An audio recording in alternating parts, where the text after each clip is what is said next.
Official ডকুমেন্টটা না পাওয়া পর্যন্ত আমরা এক্স্যাক্টলি কি হয়েছে এটা তো বলতে পারছি না।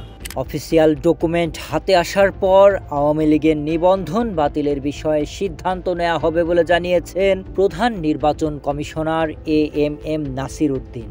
12 এপ্রিল সোমবার রাজধানীর আগারগাঁওয়ে নির্বাচন ভবনে যুক্তরাষ্ট্র ভিত্তিক সংস্থা কাটার সেন্টারের সঙ্গে বৈঠক শেষে সাংবাদিকদের একথা বলেন তিনি আরও বলেন, গ্যাজেট এখনও হাতে এসে পৌঁছায়নি, তবে গ্যাজেটের জন্য অপেক্ষা করা হচ্ছে।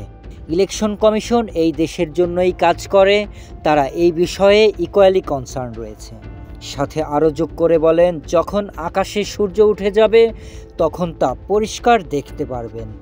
আকাশে সূর্য উঠে গেছে তখন তো পরিষ্কার হয়ে যাবে আপনাদেরকে। এর আগে আওয়ামী লীগ নিষিদ্ধের দাবিতে রাজধানীর শাহবাগে বিভিন্ন দলের নেতাকর্মীদের অংশগ্রহণে চলে তুমুল আন্দোলন ও ব্লকেড কর্মসূচি। প্রবল আন্দোলনের মুখে সরকার তাদের দাবি মেনে নিতে বাধ্য হয়। এরপর 12 মে অন্তর্বর্তীকালীন সরকার আন্তর্জাতিক অপরাধ ট্রাইব্যুনালে আওয়ামী লীগের বিচার কার্যক্রম সম্পন্ন না হওয়া পর্যন্ত তাদের যাবতীয় কার্যক্রম নিষিদ্ধ করে প্রজ্ঞাপন জারি করেন। Sharif Rahat, news desk, hello Bangla.